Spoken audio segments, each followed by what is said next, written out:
citizens, friends of Kenya from across the world, distinguished guests, ladies and gentlemen, every once in a generation, there comes a leader whose impact transcends their moment, whose courage inspires change, and whose vision shapes destinies.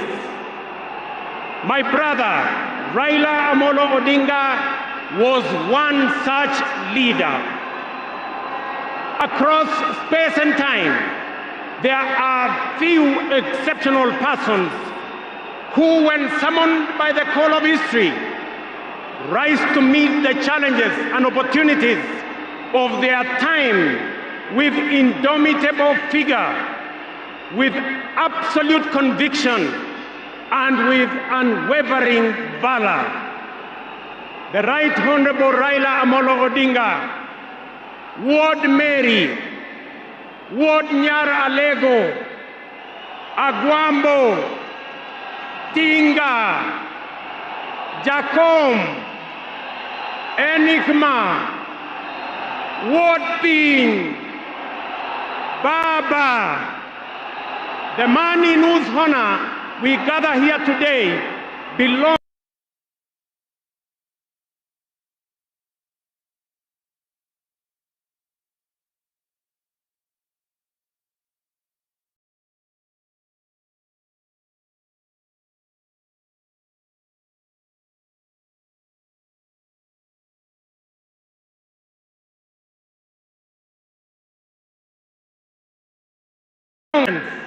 and also salute you for the great statesman and patriot that you were.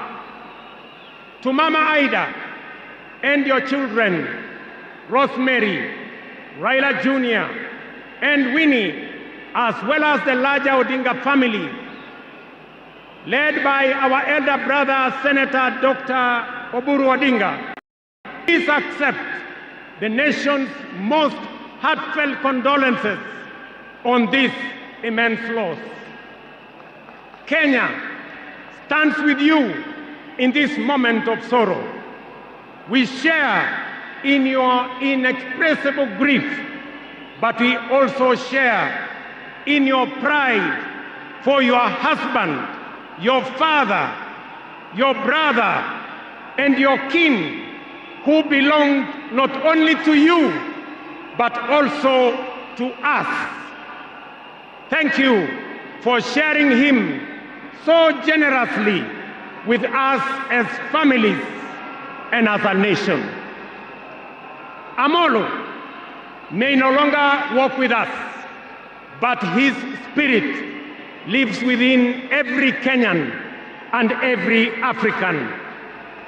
Such was the depth of his influence and impact that even in his absence, his presence endures.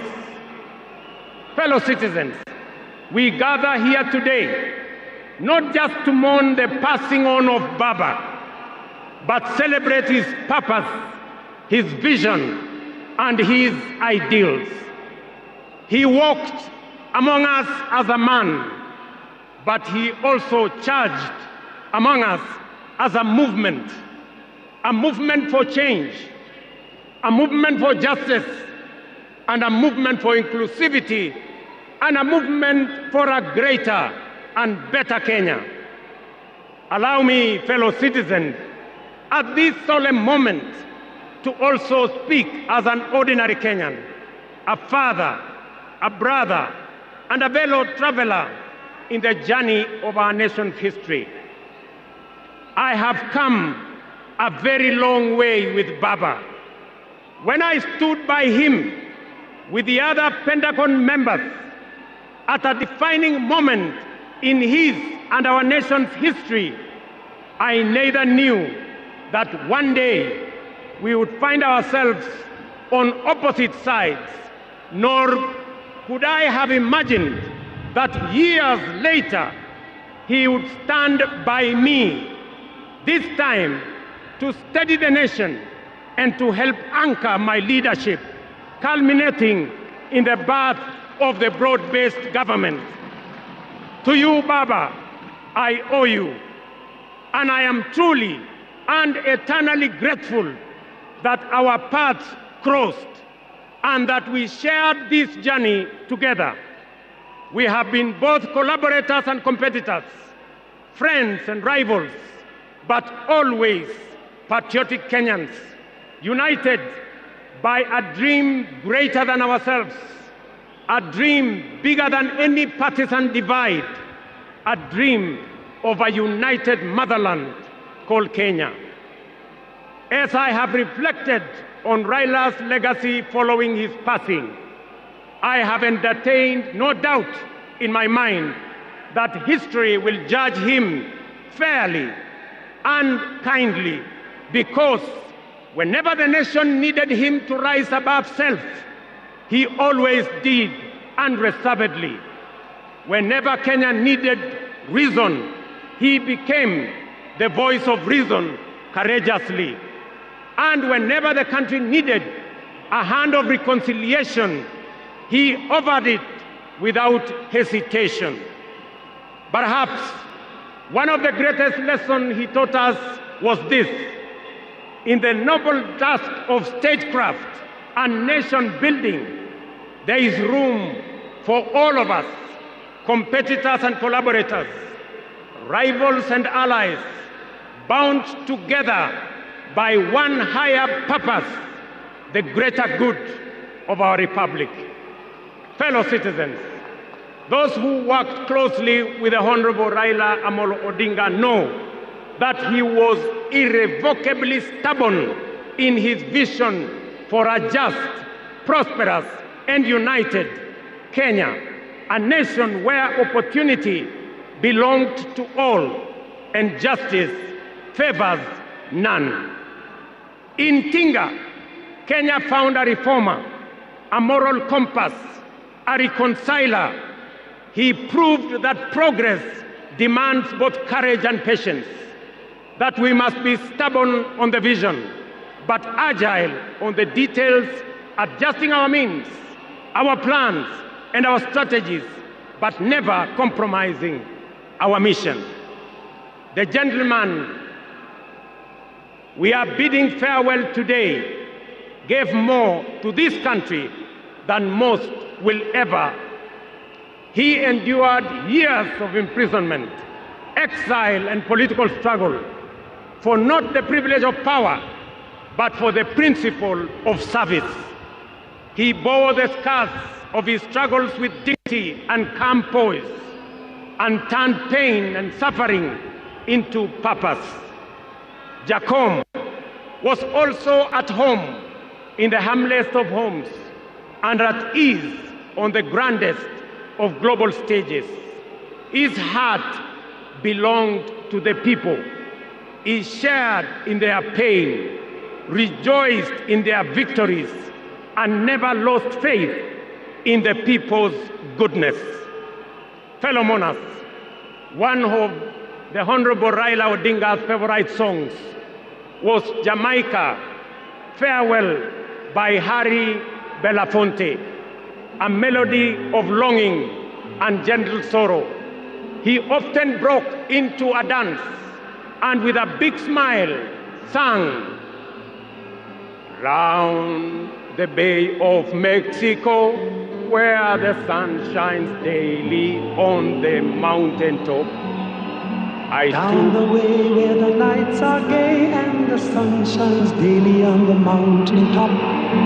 I took a trip on a sailing ship, and when I reached Jamaica, I made a stop. But I'm sad to say I'm on my way.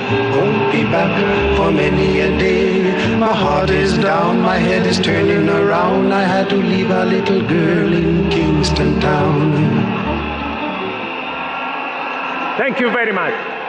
Today, those words ring with profound meaning, significance, and impact. Our elder statesman, the Honorable Raila, is sailing on a ship, not to Jamaica, but to home beyond. He will not be back with us for many a day.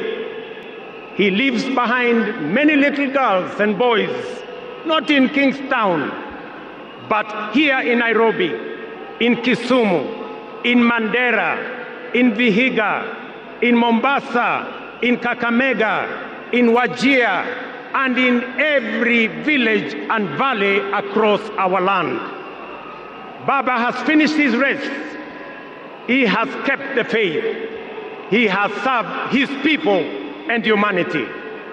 It is our solemn prayer to the Almighty God that the soil of the land which Honorable Raila so tirelessly served shall embrace him with grace, that the nation he sacrificed for shall eternally cherish his memory, and that the people for whom he fought for shall carry his dream forward. Ladies and gentlemen, fellow citizens, when a man of the stature of Baba, a towering patriot, a relentless reformer, a visionary statesman, and a selfless servant of the people departs from among us, when a mighty bongo tree falls among us, we are left in awe of a life so immense in purpose and impact. And in that quiet moment of both boundless gratitude and unfathomable grief, we are rightly bound to ask, from where shall another like him rise? Ladies and gentlemen, there was and there can only be one Raila Amolo Odinga, a man of great courage, a man that made sacrifices, and a man who had a big heart to forgive even when he was wrong. May the Almighty God comfort his family, and may the soul of the Right Honorable Raila Amolo Odinga rest in eternal peace. Asanteni sana, na Mungu atubariki sisi zote, and God bless our great nation. Thank you very much, and I want to thank all the dignitaries who have come to condole with us. Asanteni sana.